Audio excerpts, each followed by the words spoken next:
I do want to talk to you for a minute about Arlington National Cemetery and my experience at Arlington National Cemetery. We have this discussion every year, and I choose, if you do this long enough, you find that you tell similar stories or you make note of special occasions or holidays by readdressing or going back to or revisiting memories in your life that are poignant, that might strike a chord with the listening audience.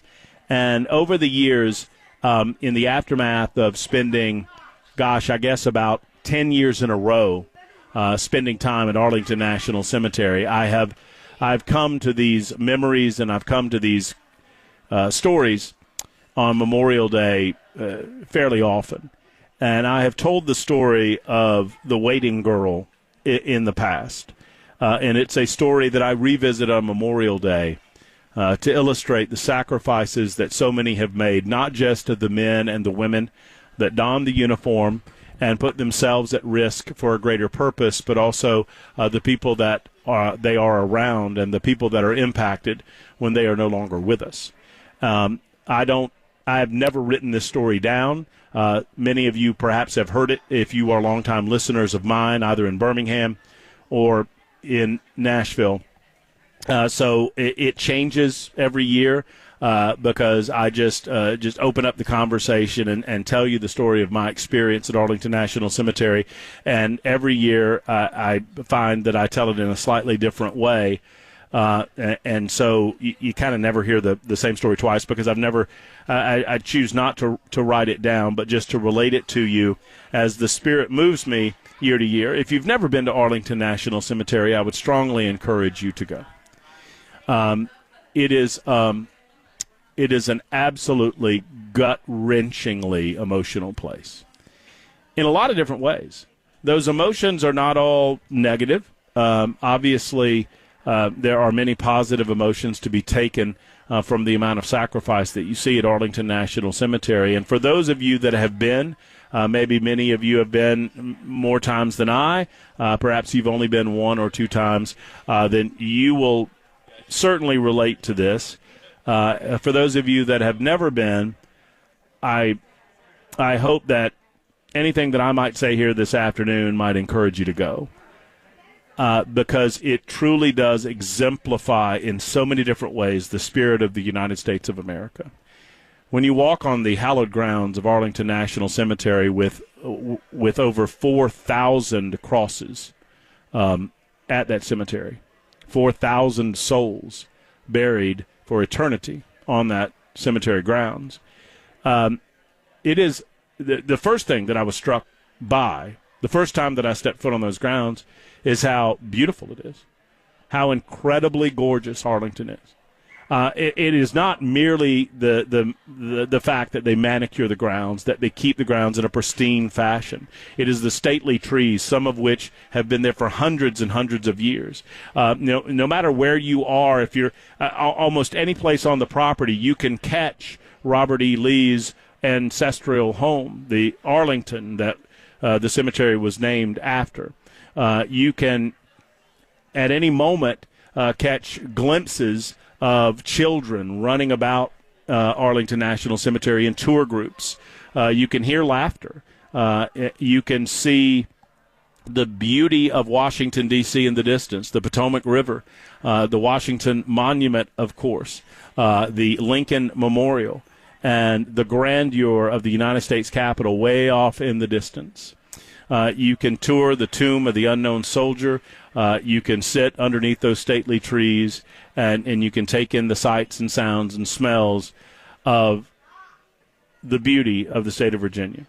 And no matter where you look, no matter where your eyes turn, it is impossible not to see sacrifice at Arlington National Cemetery, because everywhere you look over the rolling hills of Virginia, you see graves, you see souls, and every single one of those individuals interred at Arlington National Cemetery in some form or fashion sacrificed themselves for the United States of America, whether it was through service to their country and perhaps they lived to a ripe old age and they chose to be buried or interred in the columbarium, or in some cases they lost their lives in service to their country.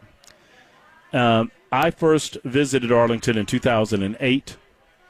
I took my grandmother-in-law there with my wife to visit her final resting place. My grandfather-in-law, Lieutenant Colonel George Holy, was interred in the columbarium at Arlington National Cemetery in 2008, and his wife, Natalie, wanted to visit him. And Natalie could not see. She was blind, but she wanted to visit him and say hello to her husband and learn where she would spend her eternity. We went in 2008, and you receive a special dispensation in the aftermath of a funeral in which you can drive on the grounds. Typically, you're not allowed to drive on the grounds. And we visited there. I dropped Natalie and Erica off, and I had to find a place to park the vehicle. And as I was returning to the columbarium, I turned a corner, and I happened upon a military funeral.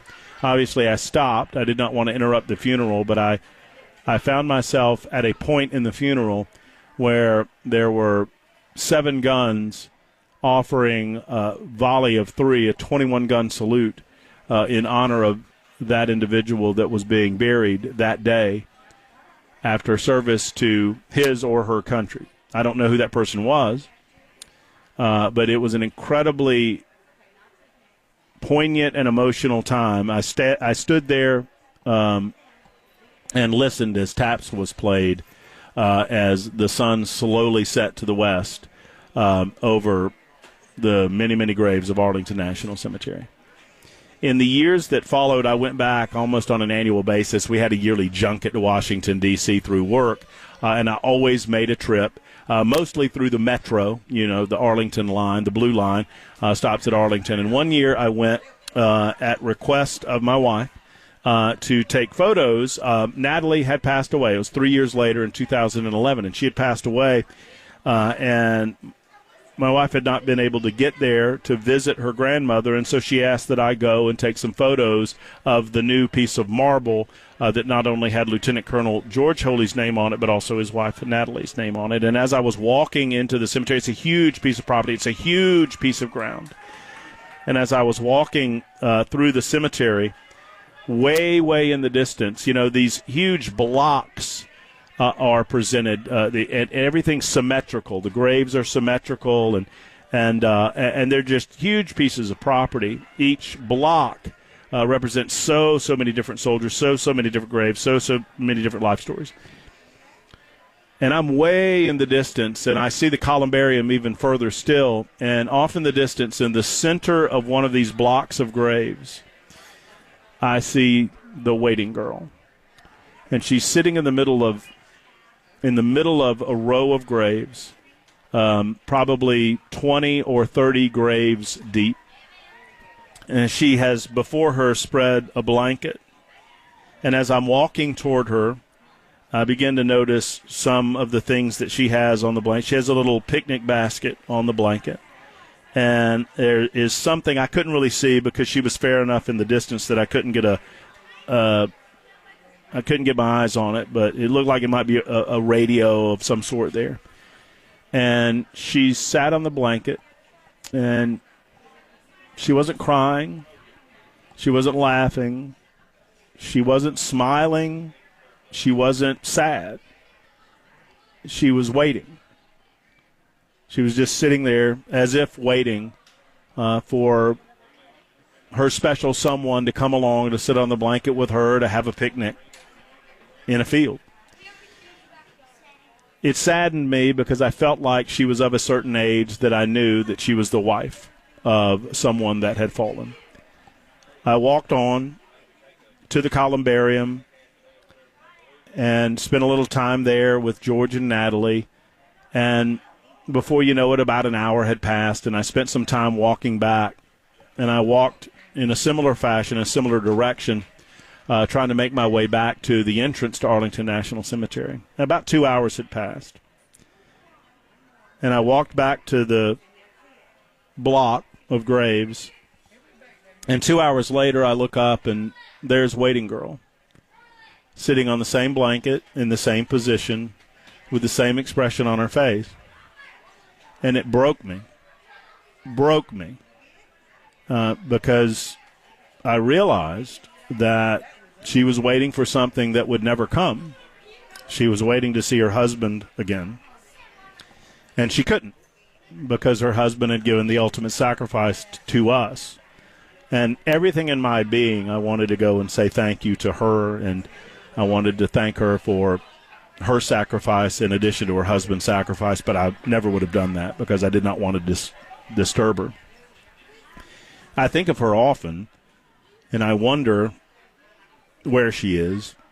This is probably 15 years ago now. Well, I guess it was 2011, so 14 years ago now. I wonder if she found peace. I wonder if she found another life. I wonder if she had children with her husband before he lost his life. I wonder if she found another husband and moved on and found some joy in life. I'll never know the answer to those questions, but I will always know her as the waiting girl, waiting for a husband, a father, a lover, a spouse that will never come home, because that person gave the ultimate sacrifice to the blessings of freedom and liberty that we enjoy on a day-to-day basis in this country. That is what Memorial Day means to me. She is what Memorial Day means to me. And I hope that you spend a moment, enjoy your family, enjoy your friends, embrace your loved ones, and have a great time over the course of the Memorial Day holiday. But I hope, and I know, that at some point you'll think of Waiting Girl and think of all of the other people who have sacrificed so much to make sure that we remain free.